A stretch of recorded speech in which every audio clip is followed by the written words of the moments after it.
Hi, I'm Bob, and the sooner YouTube fixes its draconian fair use policies, the sooner videos like this will have clips from the movie instead of a bearded weirdo's big fat face. Hi, I'm Bob, and these sunglasses help conceal the fact that I'm reading from a script.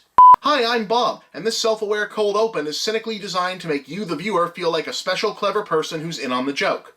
Hi, I'm Bob, and here's my review of WARCRAFT. It ain't good.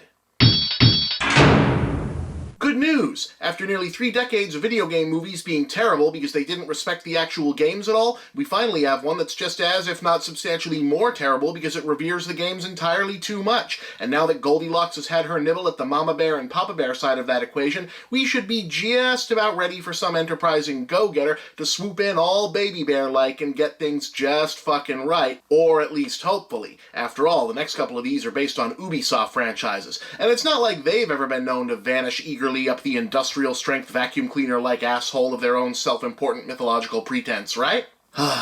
Yes, folks, WARCRAFT is a colossal, monumental, staggering disaster. 15 or so years from when Sam Raimi, Peter Jackson, and J.K. Rowling jointly planted their flags and kicked it all off, the geek age of cinema finally has its answer to Heaven's Gate, or, if we're being generous, one from the heart. A film willed into being by a genuine visionary of a filmmaker whose unwavering confidence and utter unapologetic, deeply drawn love of the material has resulted in something that avoids being called a simple failure simply by being so visibly cherished by its makers, however misguided they may be. Too compelling in its misbegotten grandeur to be dismissed, too grim and determined of its own importance to be called a farce, the only fair description of WARCRAFT is a tragedy. It can be exhilarating to watch a bad film fail, don't get me wrong. Watching the apotheosis of every shitty, pandering, grim and gritty creative decision made in comic books over the last 3 goddamn decades finally come to roost and crash and burn spectacularly in the form of Batman v Superman was a perverse fucking delight. But there's no joy or vindication to be found in WARCRAFT. It's not just that so many people tried so hard and believed so much in a failed project that makes its collapse so sad, it's that all that effort and belief is the main reason why it collapsed. The fact of the matter is, WARCRAFT is the kind of bad movie that can only be made by a fan, because you have to love something, really, really fucking love it, to the point of all-encompassing blindness to so unwittingly yet effectively smother it to death like this. This is video game adaptation by way of the dad from the Lego Movie, a whole game's worth of stuff that was supposed to be fun, all craggled into place so rigidly that it's impossible to have fun with it. The characters are so arch, and the actors can't move around inside them. The world has been so lovingly recreated you can practically see the museum display ropes keeping everything from being handled, and the dialogue practically chisels itself into the fucking stonework for fear of a single line landing out of place. It's clear that director Duncan Jones really wanted this shit to work, to make his mark, do something really different, and set a new standard for blockbuster filmmaking. And Jesus Christ, do you have to feel bad for this fucking guy, because what he's managed to do instead is set a new standard for having missed the forest for the trees. The flaws are baked right in from the get-go. WARCRAFT is technically a video game adaptation, but someone decided that instead of adapting a story from the games, or even making a new story in the world of the games, the place to start was retelling in pedantic, beautiful mind-level detail the setup of the original game. Yes, this essentially is an entire fucking movie's worth of the kind of shit Lord of the Rings blew through in bullet points at the first 2 minutes of the first movie, or that Star Wars wisely consigns to the opening title crawl. Previous video game movies may have failed because they were like watching someone else play the game, how boring is that, but WARCRAFT is like watching someone read the game's instruction manual to you, loudly.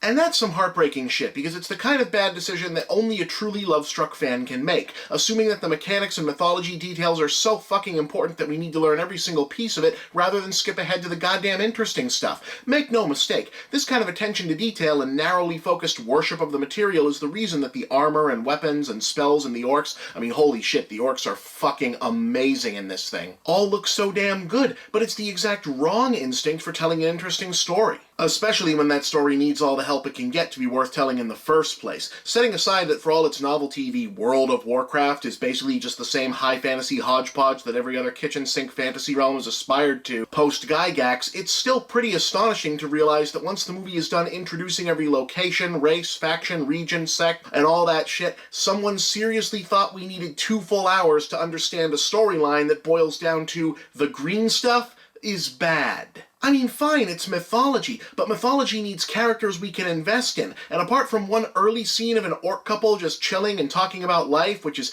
probably the first and last moment where the film approaches being good, there isn't a single exchange between characters or line of spoken dialogue that doesn't involve a character introducing themselves, explaining the plot, telling us what something is, how it works, or where they have to go next. It's wall-to-wall exposition, and not only that, the only thing that's never explained is why the fuck we're supposed to care beyond the supposedly edifying novelty of both the humans and the invading orc army, both being basically different people trying to do right by their families and yada yada yada. It's not black and white, whatever. Sadly, none of these people ever register as actual fucking characters, so all that supposed moral complexity mainly boils down to the orcs and humans both being equally stupid, with the entirety of the would-be story tension resting upon nobody noticing that the creepy orc wizard building a giant magic machine that runs on dead people and the creepy human wizard who fucked off for a bunch of years and showed up acting like a goddamn weirdo right when everything started to go bad might be the bad guys. The closest thing we get to an actual character is Toby Kebbell as Durotan the Orc, inasmuch as the closest thing to a relatable storyline, and because all of the interesting stuff in the movie pretty much involves the orcs. Period. But for the most part, we're stuck with Travis Fimmel as a boring knight, Dominic Cooper as a boring king, Ben Schnetzer as a mage, and poor Paula Patton struggling not to look stupid with inverted vampire fangs as half-human, half-orc Lady Garona,